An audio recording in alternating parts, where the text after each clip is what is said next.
Hola, soy Julián. Mis propios padres me ofrecieron $5,000 para que renunciara al legado de mi abuelo, el único hombre que realmente creyó en mí.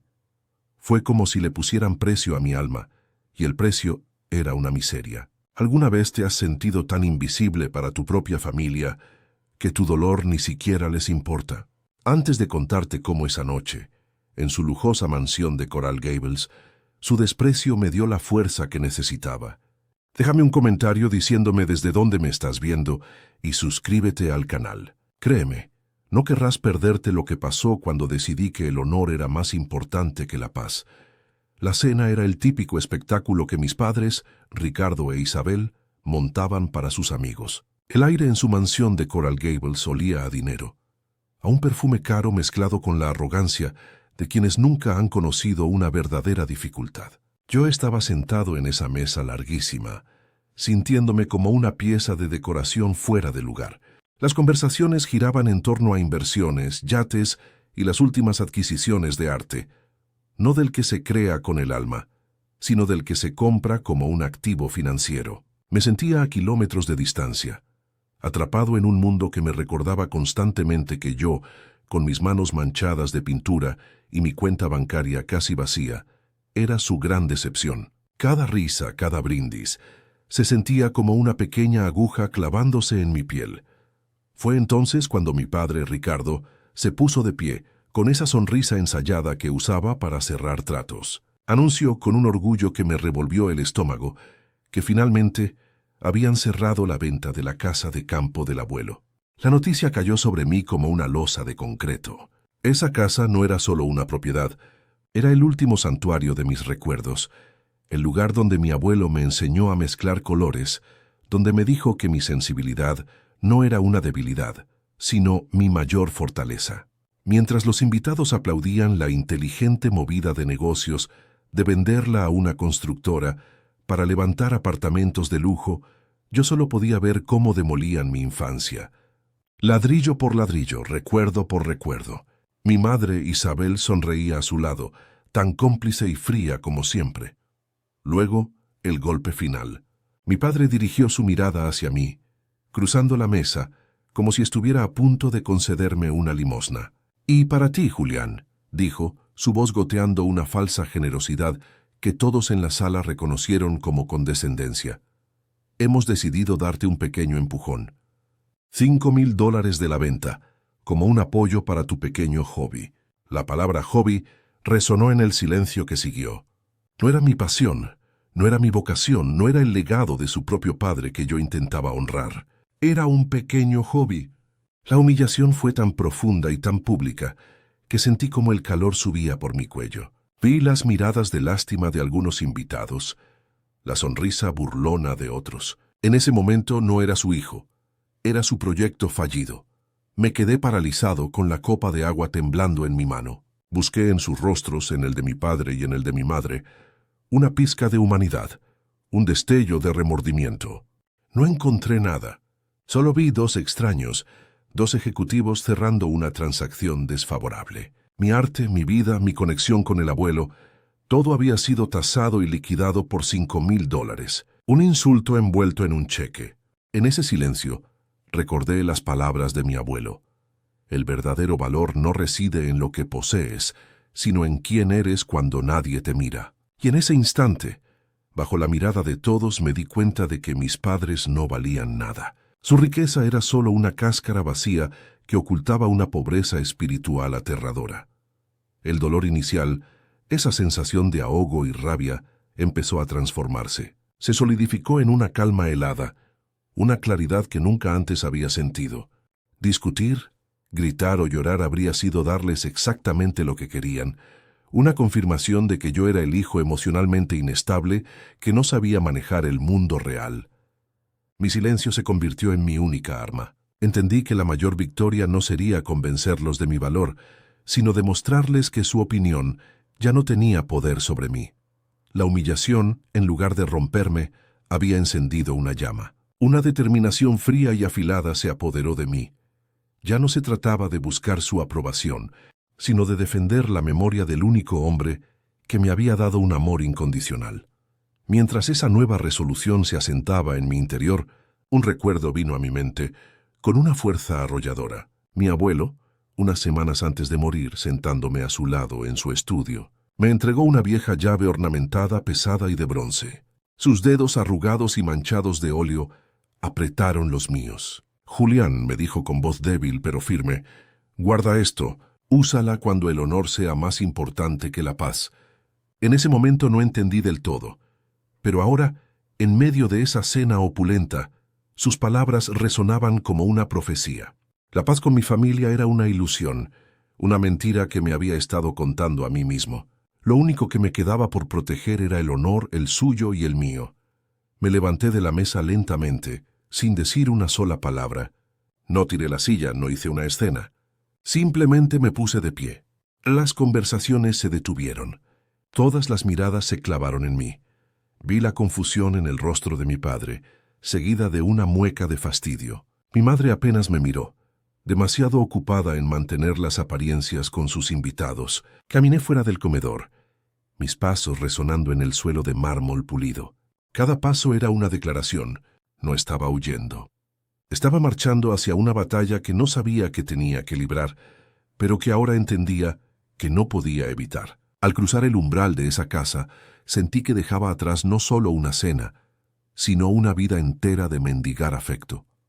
Al llegar a mi pequeño apartamento, el olor a trementina y a lienzo me recibió como un abrazo.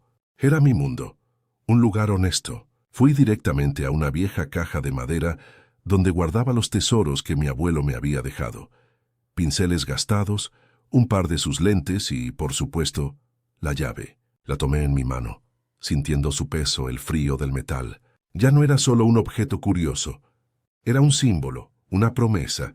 Era el legado de mi abuelo puesto en mis manos. Mirando sus intrincados detalles bajo la luz tenue de mi lámpara, supe que no estaba solo. Él me había dejado un mapa, una herramienta. Por primera vez desde su muerte, no me sentí como una decepción. Me sentí como su nieto, y eso, en esa noche, era toda la fuerza que necesitaba. La noche se hizo larga en mi pequeño apartamento, un santuario de lienzos a medio terminar y el olor a óleo que siempre me había reconfortado. Pero esa noche, el consuelo no llegaba. Sostenía la llave de bronce en mi mano, su peso anclándome a la realidad, mientras la humillación de la cena se repetía en mi mente como una película en bucle. Los $5,000 no eran un regalo, eran una advertencia, una forma de decirme que mi lugar en la familia, mi conexión con el abuelo, tenía un precio de liquidación. Cada detalle de la llave, cada grabado, parecía susurrarme la última conversación que tuve con él. No me había dejado solo un objeto, me había dejado una responsabilidad. La pregunta era si yo tendría el coraje de asumirla. El frío del metal contra mi palma era lo único real en un mundo que se sentía repentinamente falso y hostil. Un mundo donde el amor se podía comprar y vender. A la mañana siguiente, la rabia de la noche anterior se había enfriado, transformándose en una determinación helada. El primer paso era obvio. Necesitaba entender qué estaba pasando legalmente. Llamé a la oficina de mi padre, no para hablar con él, sino para pedir una copia del testamento de mi abuelo. La secretaria, una mujer que me había visto crecer, sonó incómoda, nerviosa. Me puso en espera durante una eternidad, solo para regresar con una respuesta ensayada y fría. Señor Julián, su padre me ha indicado que todos los asuntos testamentarios han sido resueltos y que la documentación es privada. Cualquier consulta debe dirigirla a sus abogados. Me colgaron. No fue un simple no, fue un portazo en la cara, un muro legal que habían levantado para aislarme.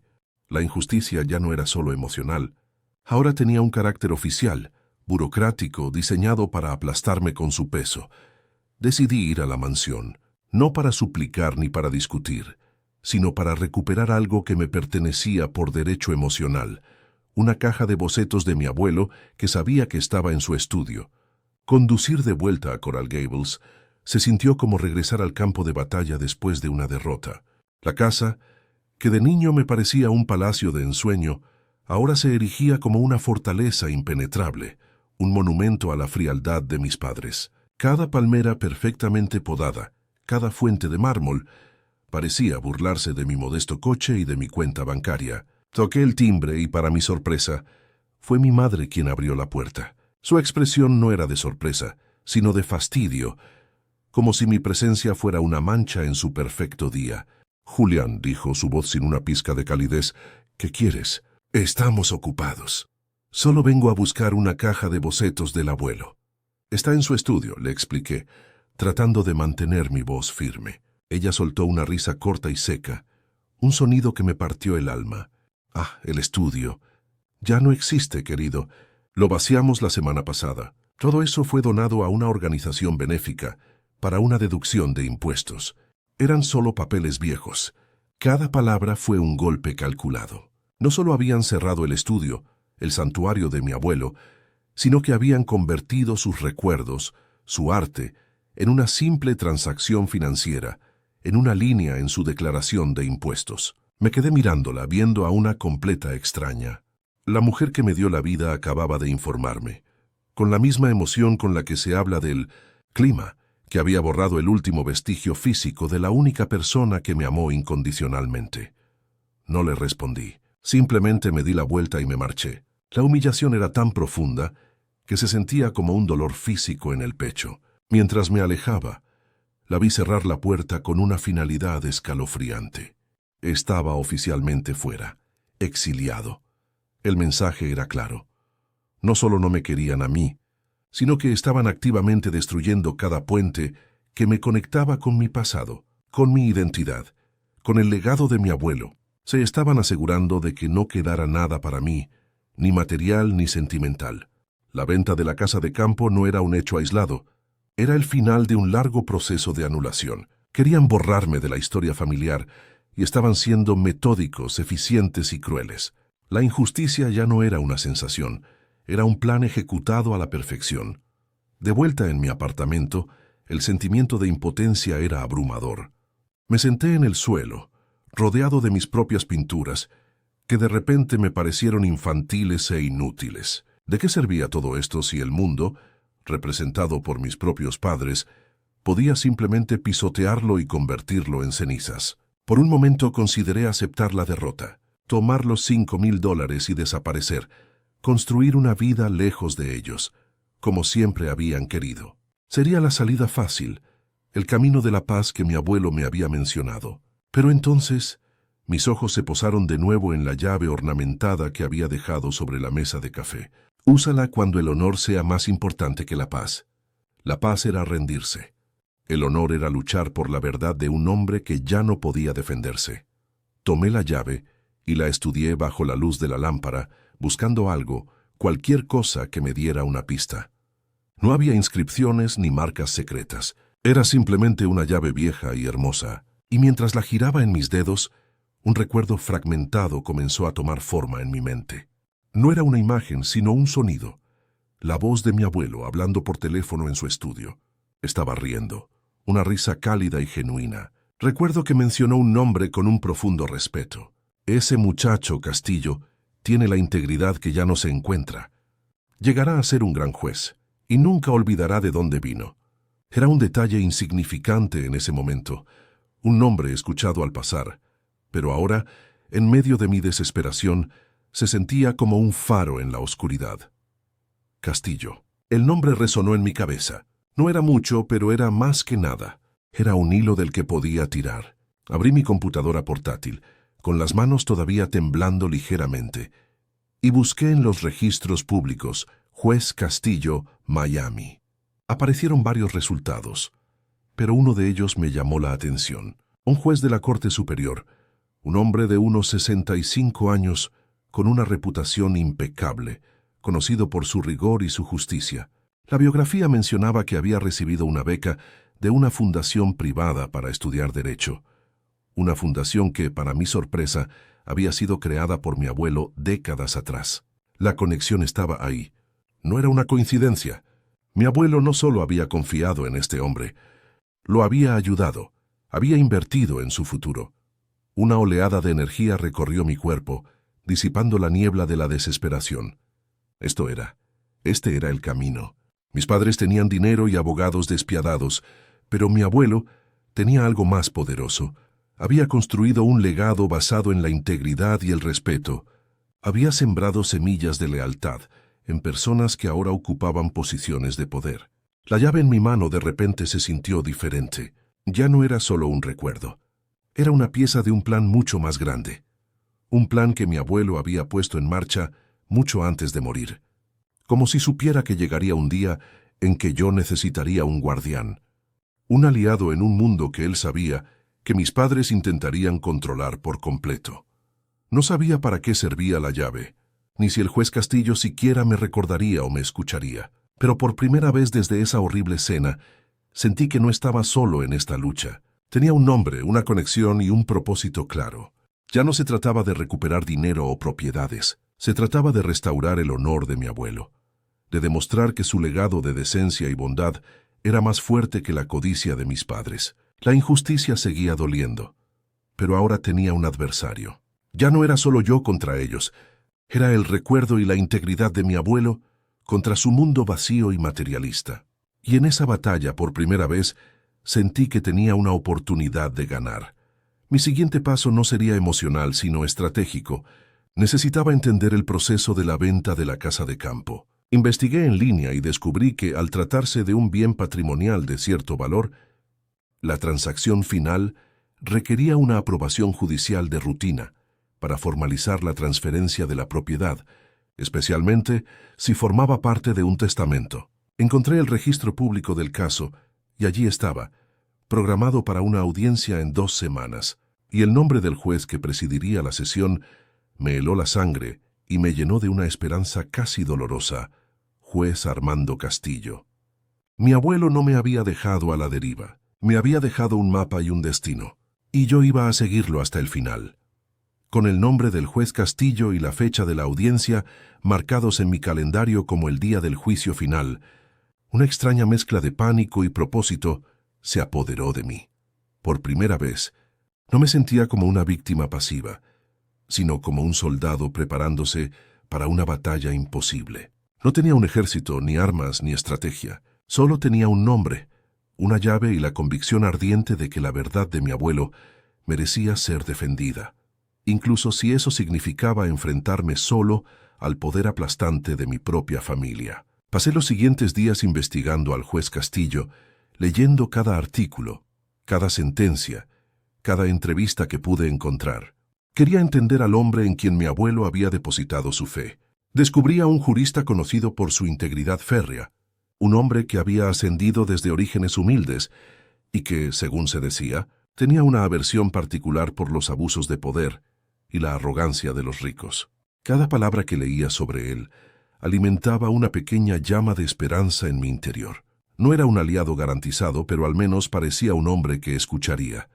Mi primer impulso fue intentar contactarlo directamente, una idea tan ingenua que casi me reí de mi propia audacia. Llamé a su oficina en el juzgado, y como era de esperar, me topé con un muro de secretarias y asistentes legales entrenados para desviar a personas como yo. Mi nombre, Julián Reyes, no significaba nada para ellos.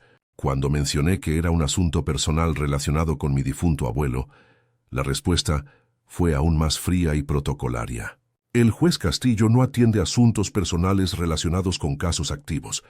Por favor, dirija cualquier comunicación a través de los canales legales apropiados. Cada llamada terminaba con la misma frase.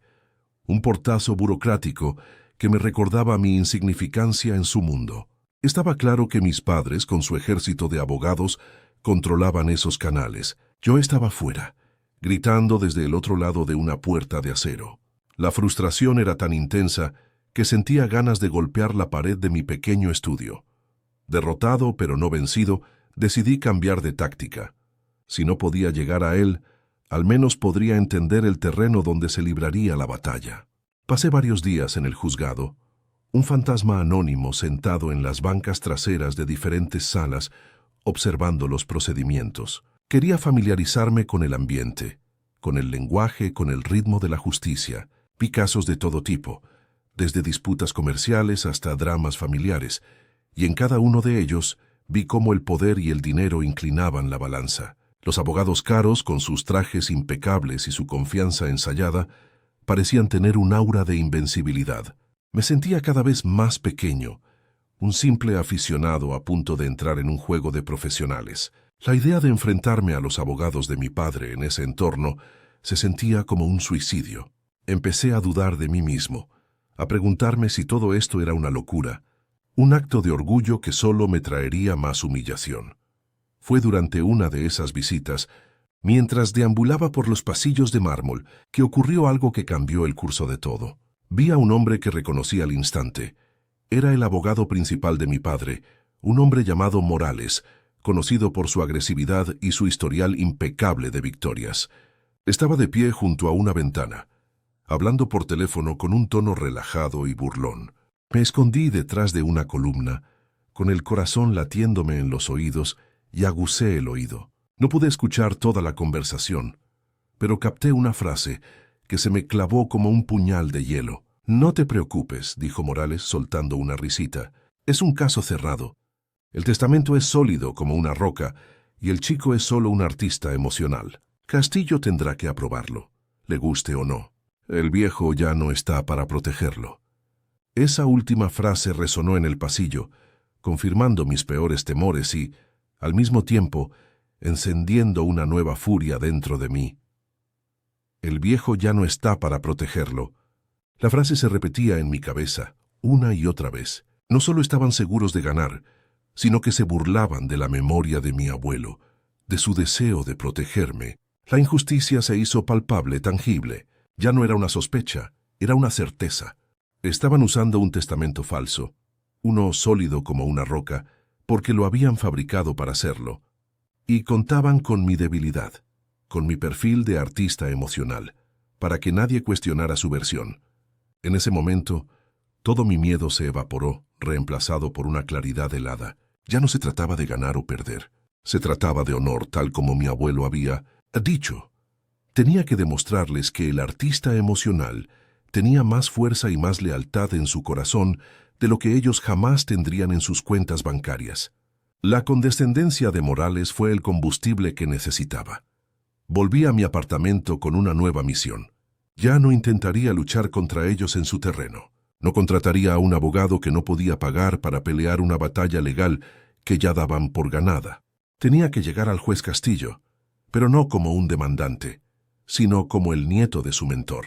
Tenía que apelar al hombre, no al juez. Recordé de nuevo la conversación que escuché de niño, el respeto en la voz de mi abuelo al hablar de él. Tenía que haber una conexión, algo más profundo que un simple favor profesional. Busqué en las viejas cajas de mi abuelo, hojeando sus diarios, buscando cualquier mención de Armando Castillo. Y entonces lo encontré, una pequeña nota en el margen de un libro de poesía. Armando y yo, la misma lucha, diferentes trincheras, él con la ley, yo con el lienzo, ambos buscando la verdad. Era una conexión de almas, no de negocios. Con esa frase como mi estandarte, me senté a escribir la carta más importante de mi vida. No era una petición legal, ni una acusación. Era una carta de un hombre a otro, una súplica de nieto a amigo. Le hablé de mi abuelo, no del empresario, sino del hombre que me enseñó a ver el mundo a través de los colores, del mentor que creyó en mí cuando nadie más lo hizo. Le conté la historia de la cena, la humillación de los $5,000 y la venta de la casa que era nuestro santuario. No pedí que detuviera la venta, ni que me diera la herencia. Solo le pedí una cosa, que me permitiera presentarle, antes de su decisión final, un objeto que mi abuelo me confió en su lecho de muerte, un objeto que, según sus últimas palabras, era para un momento en que el honor fuera más importante que la paz. Adjunté una fotografía de alta calidad de la llave de bronce, esperando que su forma única y ornamentada despertara algún recuerdo. Entregar la carta se convirtió en una operación casi militar. Sabía que si la enviaba por los canales oficiales, sería interceptada por algún asistente y archivada en el olvido. Tenía que ser una entrega personal, pero discreta. Fui al juzgado a última hora de la tarde, cuando la mayoría del personal se había ido. Me acerqué a su secretaria principal, una mujer mayor con una mirada amable pero cansada. Le entregué el sobre, mirándola directamente a los ojos. «Por favor», le dije con toda la sinceridad que pude reunir, «esto no es un documento legal, es un mensaje personal para el juez Castillo, de parte del nieto de un viejo amigo suyo. Le ruego que se lo entregue directamente en sus manos. Es de suma importancia. Vi un destello de duda en sus ojos, pero luego algo cambió. Quizás vio la desesperación en mi rostro. Asintió lentamente y tomó el sobre. «Veré qué puedo hacer», dijo en voz baja. Me fui de allí sin saber si había sellado mi destino o simplemente había perdido mi tiempo. Los días que siguieron hasta la audiencia fueron los más largos de mi vida. Cada vez que sonaba el teléfono, mi corazón daba un vuelco, esperando una llamada del juzgado que nunca llegó. El silencio era una tortura. ¿Habría leído la carta? La habría descartado como el desvarío de un joven resentido. La confianza que había sentido después de escuchar a Morales comenzó a desmoronarse, reemplazada por la vieja y familiar ansiedad. Mis padres no me llamaron ni una sola vez. Para ellos yo ya no existía. Era un problema que habían resuelto con un cheque y un portazo. La noche antes de la audiencia, apenas dormí. Sostenía la llave de bronce en mi mano. Su frío metal era mi único consuelo. No importaba lo que pasara mañana. Iría a esa corte. No para pelear, no para ganar, sino para estar allí. Para ser el testigo silencioso del último acto de su traición y para honrar con mi sola presencia la memoria del hombre al que intentaban borrar. A la mañana siguiente me puse el único traje decente que tenía, uno que mi abuelo me había regalado años atrás y que se sentía extrañamente reconfortante. Al mirarme en el espejo, no vi a un artista derrotado. Vi a un joven que se parecía asombrosamente a su abuelo, con la misma mirada decidida en los ojos. Coloqué la llave en el bolsillo interior de mi chaqueta, justo sobre mi corazón. Su peso era un recordatorio constante de mi propósito. Caminé hacia el juzgado, no con la arrogancia de un guerrero, sino con la sombría resolución de alguien que va a cumplir con su deber. No sabía qué encontraría al otro lado de esas puertas. Podía ser la humillación final o el comienzo de algo nuevo. Pero mientras subía las escaleras de mármol, una calma extraña me invadió. Ya no tenía miedo. Estaba haciendo lo correcto. Estaba defendiendo la verdad. A eso en sí mismo ya era una victoria. Al cruzar las puertas del juzgado del condado de Miami-Dade, el frío del aire acondicionado me golpeó con más fuerza que el calor de la calle. El edificio era un mausoleo de mármol y silencio, donde cada uno de mis pasos resonaba con una solemnidad que me hacía sentir pequeño e insignificante. El mundo exterior, con su ruido y su vida, se había quedado atrás. Aquí dentro solo existían las reglas, los procedimientos y un peso abrumador de autoridad que parecía diseñado para intimidar a cualquiera que no perteneciera. Metí la mano en el bolsillo de mi chaqueta y mis dedos rozaron la llave de bronce. Su peso era mi única ancla, un recordatorio tangible de que no estaba allí por mí, sino por la memoria de un hombre cuya integridad era lo único que me quedaba por defender en un mundo que parecía haberla olvidado por completo. Era el único aliado que tenía en ese territorio enemigo, un pedazo de metal que contenía la esperanza de toda mi vida. Encontré la sala de audiencias número 7 en el tercer piso. En la puerta una pequeña placa de bronce mostraba los casos del día, y allí estaba. Caso 734, Sucesión Reyes. Leer el apellido de mi familia en ese contexto oficial me provocó un escalofrío. Parecía tan impersonal, tan desconectado del dolor y la traición que representaba. A través del pequeño cristal de la puerta, los vi. Mis padres, Ricardo e Isabel, sentados en la primera fila perfectamente erguidos. Él con su traje de diseñador, que probablemente costaba más de lo que yo ganaba en un año. Ella, con un collar de perlas que brillaba fríamente bajo las luces fluorescentes. No parecían una familia de luto resolviendo un asunto doloroso. Parecían dos tiburones corporativos a punto de cerrar el trato más fácil de sus carreras. La escena era tan grotesca y tan predecible que por un instante una risa amarga amenazó con escapárseme. Tomé aire y entré. El chirrido de la pesada puerta de madera hizo que varias cabezas se giraran, incluidas las de ellos. Mi madre me vio primero. No hubo sorpresa en su rostro, solo una mueca de fastidio, como si mi mera presencia fuera una mancha en su impecable mañana. Le susurró algo a mi padre, quien se giró lentamente. Su mirada me atravesó fría y llena de desdén. Luego simplemente negó con la cabeza y se volvió hacia el frente, un gesto de descarte total, como si yo fuera un mosquito molesto que no merecía ni un manotazo. La humillación fue instantánea y pública. No me sentí herido. Me sentí invisible, borrado. Crucé el pasillo central y elegí un asiento en el lado opuesto, varias filas detrás de ellos. Quería que la distancia física entre nosotros fuera un reflejo del abismo emocional que nos separaba para siempre. Allí estaba también su abogado, Morales, de pie junto a ellos, susurrándoles con una confianza que irradiaba arrogancia. Sostenía un portafolio de cuero caro y sonreía mientras revisaba unos documentos. Era la misma sonrisa burlona que había imaginado cuando lo escuché por teléfono, la misma condescendencia. Recordé sus palabras con una claridad dolorosa. El chico es solo un artista emocional. El viejo ya no está para protegerlo. Esa frase se convirtió en mi mantra silencioso, el combustible que quemaba cualquier rastro de miedo o duda que pudiera quedarme. Tenían razón en una cosa. Mi abuelo ya no estaba físicamente para protegerme, pero se equivocaban en todo lo demás. No entendían que el legado de mi abuelo no era algo que pudiera ser enterrado o falsificado. Era una fuerza, una brújula moral que me guiaba en ese preciso instante. A medida que la sala se llenaba de otros abogados, secretarios y personas con rostros preocupados, una ola de pánico intentó apoderarse de mí. ¿Qué estaba haciendo allí?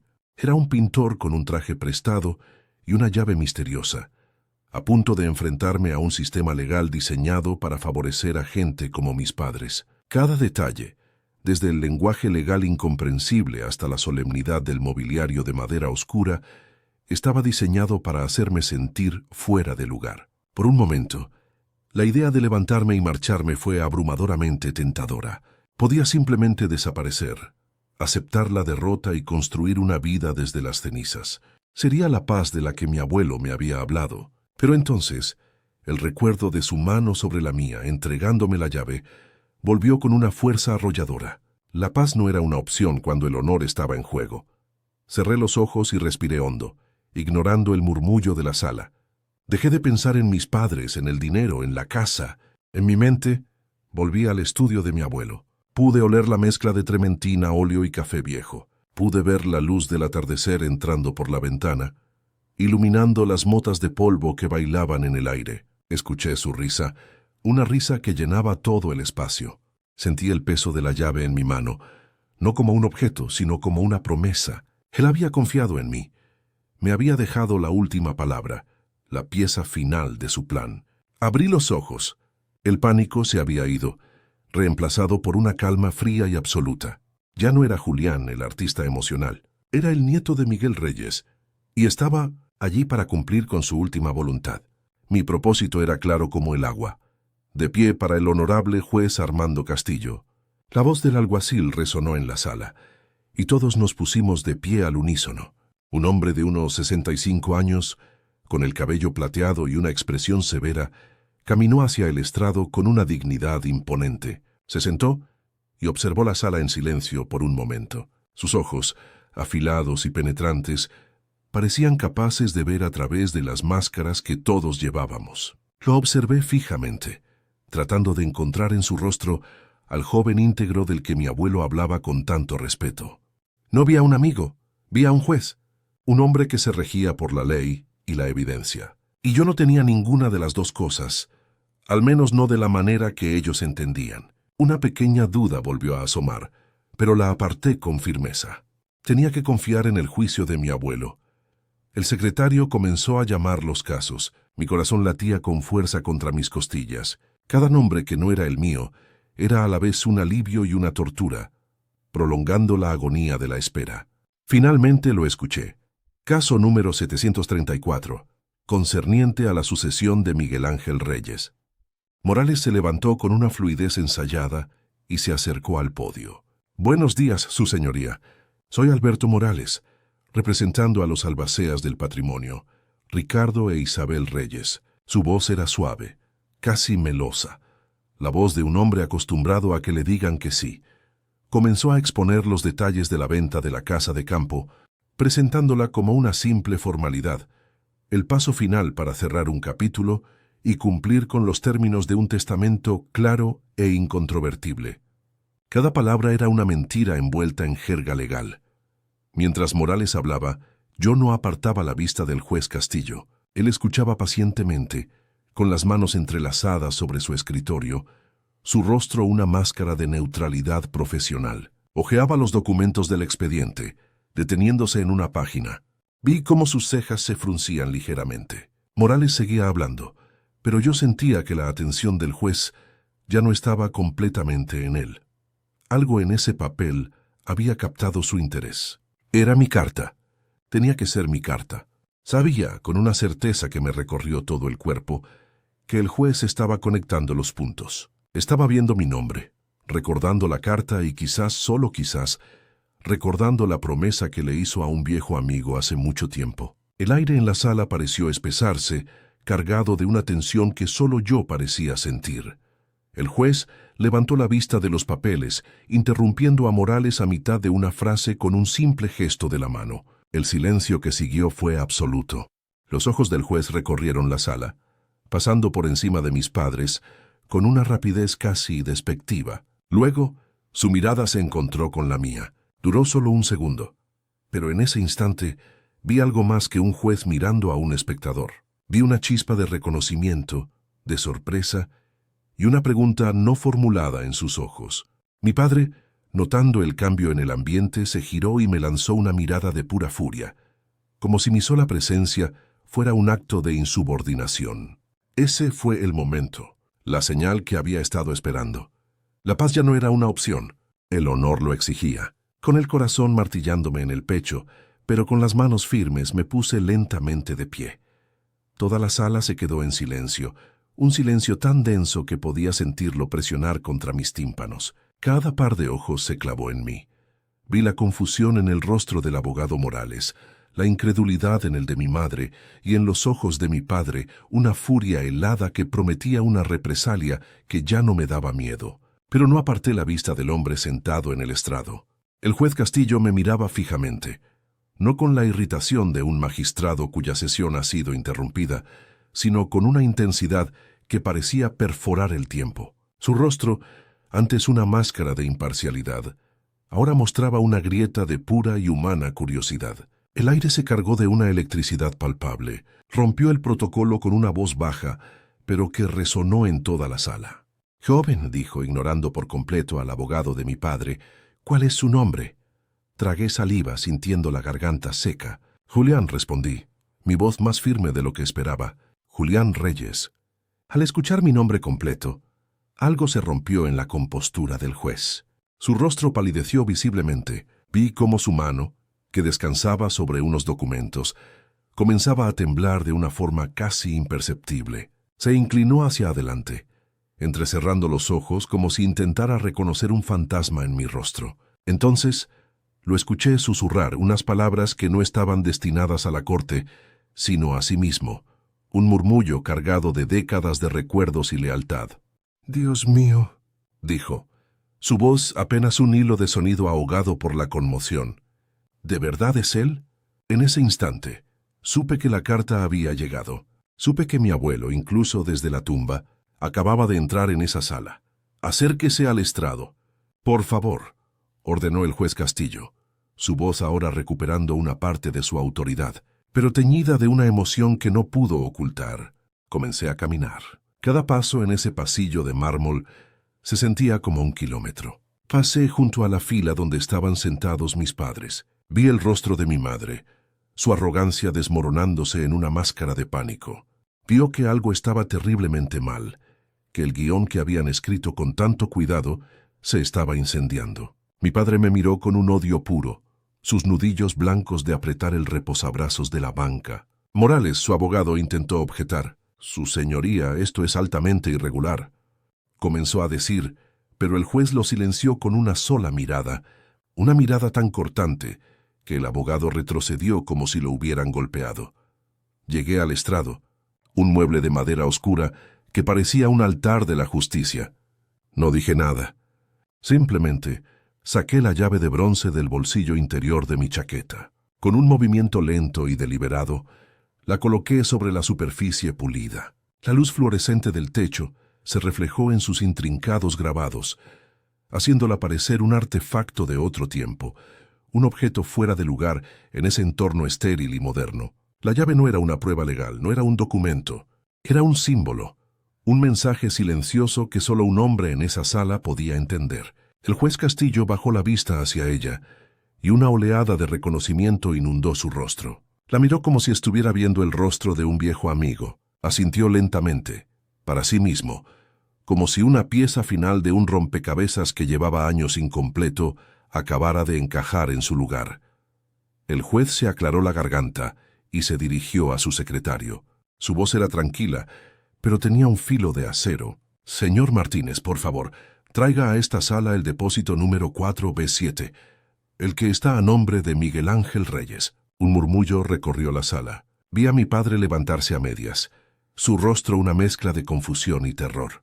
«¿Qué depósito? ¿De qué estaba hablando el juez?» Morales corrió hacia él, susurrándole frenéticamente, pero era obvio que él tampoco tenía ni idea. Habían planeado cada detalle, habían falsificado cada documento, pero no habían contado con esto.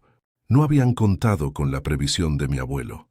No habían contado con que la integridad a veces deja un rastro más duradero que la tinta en un papel. La arrogancia en sus rostros se había evaporado por completo, reemplazada por el miedo puro y desnudo de quienes están a punto de ser expuestos.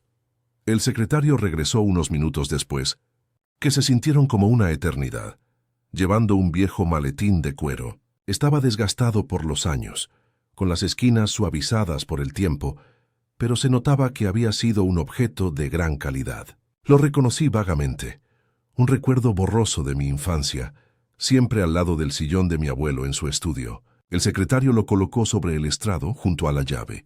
El juez Castillo lo miró, luego me miró a mí. «Su abuelo me lo confió hace más de 5 años», dijo, su voz ahora dirigida a toda la sala. «Me dijo que lo guardara hasta que la persona correcta trajera la llave correcta». Luego, con un gesto solemne, me indicó que procediera. El destino de mi vida, el honor de mi abuelo, todo se reducía a ese momento, a una llave y una cerradura. Con las manos temblando ligeramente tomé la llave. El frío del metal era un ancla en el torbellino de emociones que sentía. Busqué la cerradura en el maletín y la encontré, casi oculta bajo una de las hebillas de bronce. La inserté. Encajó con una precisión perfecta. Giré la llave y un clic metálico, seco y definitivo, resonó en el silencio sepulcral de la sala. Fue el sonido más hermoso que había escuchado en mi vida. Levanté la tapa del maletín. Dentro, perfectamente ordenados, había varios documentos. En la parte superior, un sobre grueso sellado con el lacre personal de mi abuelo, y junto a él, una carta más pequeña, doblada por la mitad. Mis padres, desde su asiento, observaban la escena como si estuvieran viendo su propio funeral. Sus rostros estaban pálidos, sus cuerpos rígidos. El juego había terminado. El juez tomó la carta más pequeña primero. La desdobló con cuidado. En la parte superior vi la caligrafía inconfundible de mi abuelo. Para mi amigo Armando. El juez comenzó a leer en silencio. Observé su rostro mientras sus ojos recorrían las líneas. Vi la sorpresa inicial, seguida de una profunda tristeza, y finalmente una ira fría y contenida que endureció su mandíbula. Era la historia de la codicia de mis padres, su desprecio por mí, y el temor de mi abuelo de que intentaran robarme mi legado. Cuando terminó de leer, dobló la carta lentamente y levantó la vista. Su mirada no se posó en mí, sino directamente en Ricardo e Isabel. Era una mirada de juicio, no de un juez a un acusado, sino de un hombre a 2 personas que habían traicionado la confianza más sagrada. Luego el juez Castillo tomó el sobre sellado, rompió el lacre con un movimiento brusco y sacó un fajo de papeles. «Esta corte tiene ante sí», anunció, su voz retumbando con autoridad, «un testamento holográfico, firmado y fechado por Miguel Ángel Reyes apenas 3 meses antes de su fallecimiento.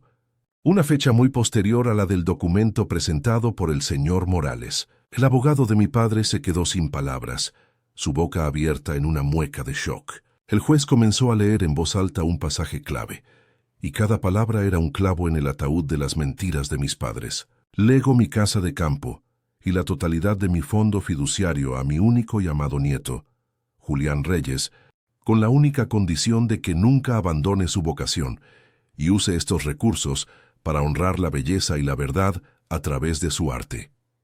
La palabra arte resonó en la sala, devolviéndome la humillación de aquella cena. La frase de mi padre sobre mi pequeño hobby. La ironía era tan devastadora que casi me hizo sonreír. Mi padre se puso de pie de un salto, perdiendo por completo el control. «Eso es mentira». «Es un fraude». Gears gritó, su voz quebrada por la desesperación. «Ese muchacho lo ha manipulado todo». Pero sus palabras sonaban huecas, patéticas. Junto al testamento había una carpeta con estados de cuenta bancarios, correos electrónicos impresos, pruebas irrefutables de cómo mis padres habían estado desviando fondos de las cuentas de mi abuelo durante años. El juez Castillo golpeó su mazo con una fuerza atronadora. «Silencio», bramó. «Señor Reyes, una palabra más y lo acusaré de desacato». Mi padre se desplomó en su asiento, derrotado. El final fue rápido y brutal. El juez Castillo declaró nulo el testamento presentado por mis padres, anunció que el testamento holográfico sería validado y que se iniciaría una investigación criminal inmediata contra Ricardo e Isabel Reyes por fraude, falsificación de documentos y perjurio. Mientras el juez hablaba, yo seguía de pie frente al estrado, con la vieja llave de bronce todavía en mi mano. Miré a mis padres. Vi a dos extraños, dos personas encogidas y aterrorizadas, despojadas de su poder y su arrogancia. No sentí triunfo ni odio, solo una profunda y abrumadora sensación de cierre. La batalla había terminado. No había ganado una herencia. Había recuperado mi historia, mi dignidad. Había cumplido la última promesa que le hice a mi abuelo. Y en el silencio que siguió a la tormenta, por primera vez en mi vida sentí paz. Al salir del tribunal, el mundo exterior me pareció extrañamente silencioso. El sol de Miami me golpeó en la cara, pero no sentí su calor. Dejé atrás a mis padres, o más bien, a las cáscaras vacías que eran Ricardo e Isabel, rodeados de alguaciles y el murmullo de los curiosos. Sus rostros, antes máscaras de arrogancia y poder, ahora estaban desnudos, mostrando solo el terror crudo y patético de quienes lo han perdido todo. No hubo un último cruce de miradas, ni una palabra final. Era como si una puerta se hubiera cerrado para siempre, no con un portazo, sino con el clic silencioso y definitivo de una cerradura. No sentí alegría ni venganza, solo sentí el peso de una libertad que no sabía que anhelaba, una libertad que olía a justicia y a un futuro que por primera vez me pertenecía por completo. La batalla había terminado, y en su lugar solo quedaba un vasto y abrumador silencio. Antes de que pudiera perderme en la multitud, una mano se posó suavemente en mi hombro. Me giré y vi al juez Castillo, ya sin su toga, vestido con un sencillo traje gris. Su rostro ya no era el de un juez, sino el de un hombre conmovido. «Tu abuelo estaría increíblemente orgulloso de ti, Julián», dijo, su voz baja y cargada de una emoción genuina. «Él sabía que la integridad era tu verdadera herencia. Siempre lo supo. Me entregó el viejo maletín de cuero. Esto te pertenece. Y si alguna vez necesitas un consejo, no de un juez, sino de un amigo, sabes dónde encontrarme». Asentí, incapaz de encontrar las palabras. En ese breve apretón de manos se forjó un vínculo no de deuda, sino de respeto mutuo. Él no era solo el hombre que me había ayudado. Era el último guardián del legado de mi abuelo, y me lo estaba pasando a mí. Los días siguientes fueron un torbellino de procedimientos legales, pero yo me mantuve a distancia. El único contacto que tuve con el mundo de mis padres fue una llamada de un abogado que no conocía, un hombre con una voz nerviosa que me habló de acuerdos y de minimizar el daño familiar. Colgué sin decir una palabra. No había nada que negociar, no había familia que dañar. Unos días después, llegó un paquete a mi apartamento. Dentro, sin remitente, estaba el cheque de $5,000 que mi padre me había ofrecido en aquella cena. Lo rompí en pedazos pequeños y los tiré a la basura. No era un gesto de ira, sino de liberación. Ese dinero, ese insulto, ya no tenía poder sobre mí. Había establecido la frontera final. Ellos se quedarían en su mundo de transacciones y apariencias rotas. Y yo, finalmente, comenzaría a construir el mío sobre cimientos de verdad y honor. La caída de Ricardo e Isabel fue tan rápida como espectacular. La investigación por fraude destapó años de malversación y evasión de impuestos, una red de engaños mucho más grande de lo que mi abuelo había sospechado. Los titulares de los periódicos locales, que antes celebraban sus donaciones y su éxito, ahora narraban su desgracia. Tuvieron que vender la mansión de Coral Gables para pagar las multas y los honorarios legales. Perdieron su estatus, sus amigos de la alta sociedad se desvanecieron como fantasmas y su mundo, construido sobre la arena de la codicia, se derrumbó sobre ellos. No sé cuáles fueron las sentencias exactas. Decidí no seguirlo. Su destino ya no era mi asunto. Mi paz era más valiosa que su castigo. Al dejarlos atrás, no solo me liberé de su toxicidad, sino que también me liberé de la necesidad de verlos sufrir. Una semana después de la audiencia, conduje hasta la casa de campo. Estaba exactamente como la recordaba, un refugio de piedra y madera rodeado de robles viejos. Al abrir la puerta principal con una de las llaves que me entregó el abogado, el olor familiar a pino y a tierra húmeda me recibió como un abrazo. Caminé por las habitaciones silenciosas, mis dedos rozando los muebles cubiertos con sábanas blancas. Todo estaba intacto. En el estudio, el caballete de mi abuelo todavía estaba en su lugar, esperando un lienzo que nunca llegaría. Me senté en su viejo sillón de cuero, el mismo desde el que me contaba historias, y por primera vez desde su muerte, lloré. No eran lágrimas de tristeza, sino de gratitud y de reencuentro. Había vuelto a casa, al único lugar donde siempre había sido simplemente Julián. En un cajón del escritorio de mi abuelo, encontré una carta dirigida a mí. Su caligrafía, elegante y firme, era como escuchar su voz de nuevo. En ella, no hablaba de dinero ni de traiciones. Hablaba de mi arte. Me decía que mi sensibilidad no era una debilidad, sino un don que me permitía ver la verdad del mundo. Me explicaba que el fondo fiduciario no era para que me hiciera rico, sino para que fuera libre. Libre de la presión de vender mi alma, libre para crear sin miedo, libre para construir una vida con propósito. El dinero es solo una herramienta, Julián, escribió. Úsala para construir puentes, no muros. El verdadero legado no es lo que dejamos en una bóveda, sino lo que sembramos en el corazón de otros. Al terminar de leer entendí mi misión. No vendí la casa, hice algo mucho mejor. Usando los recursos del fondo fiduciario, pasé el siguiente año transformándola. Restauré el granero y lo convertí en estudios de arte luminosos. Convertí las habitaciones de huéspedes en residencias para artistas jóvenes que, como yo, luchaban por encontrar su voz en un mundo que a menudo valora más el precio que el valor. La llamé la Fundación Reyes, no en mi honor, sino en el suyo. El lugar que mis padres intentaron convertir en un complejo de apartamentos de lujo se convirtió en un santuario para la creatividad, un lugar donde el pequeño hobby era tratado como la vocación más sagrada. Cada pincelada, cada escultura, cada nota musical que ahora llenaba el aire, era una victoria silenciosa contra su mundo vacío.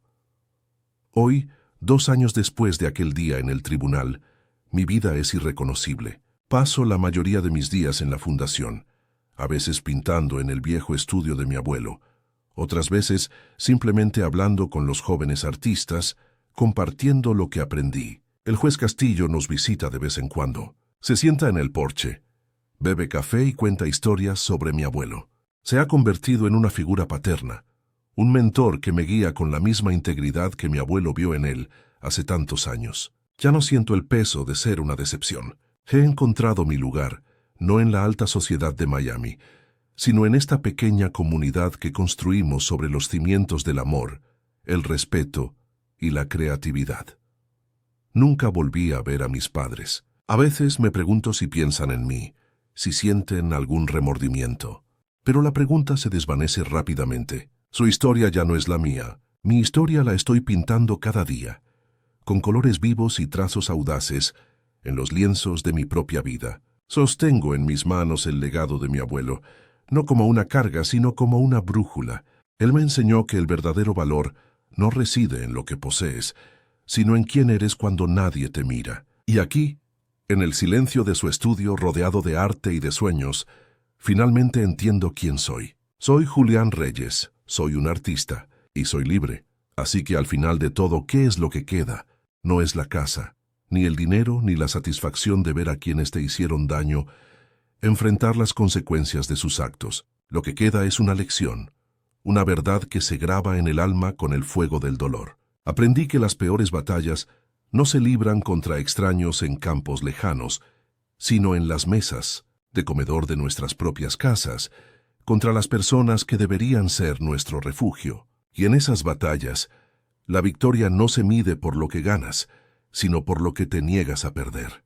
En mi caso, me negué a perder la única herencia que realmente importaba, el honor y la memoria del hombre que me enseñó a ver la belleza en un mundo que solo entendía de números.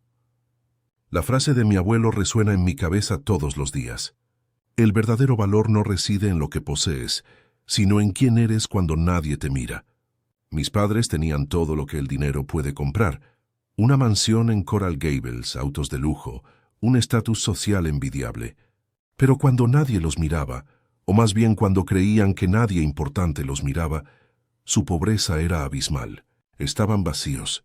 Yo, en cambio, en mi pequeño apartamento, rodeado de lienzos y el olor a trementina, era millonario. Tenía un propósito, tenía lealtad, tenía el amor incondicional de un recuerdo.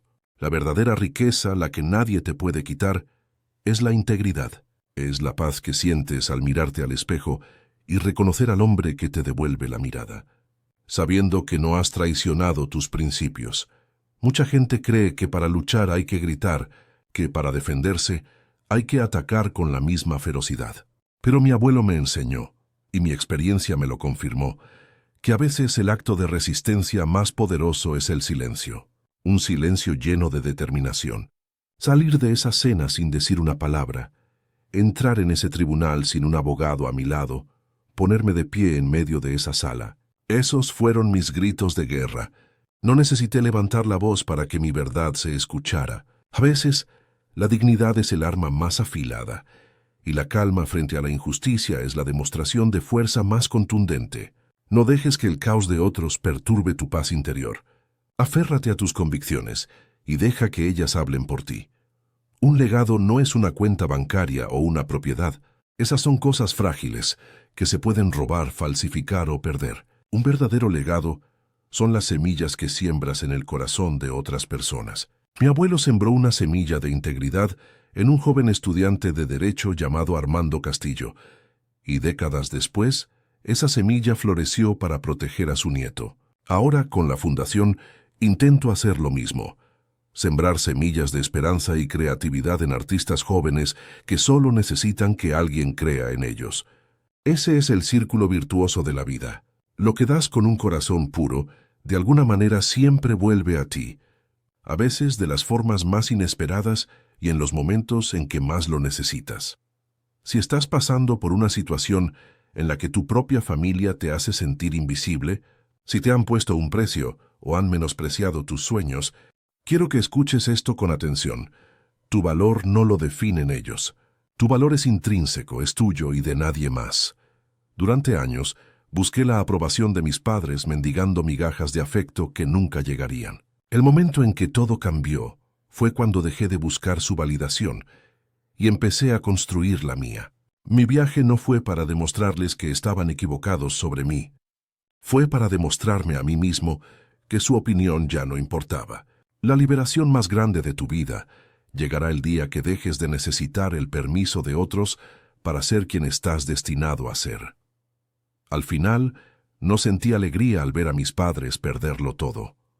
Su caída no fue mi victoria, fue simplemente el resultado inevitable de una vida construida sobre cimientos podridos de codicia y arrogancia.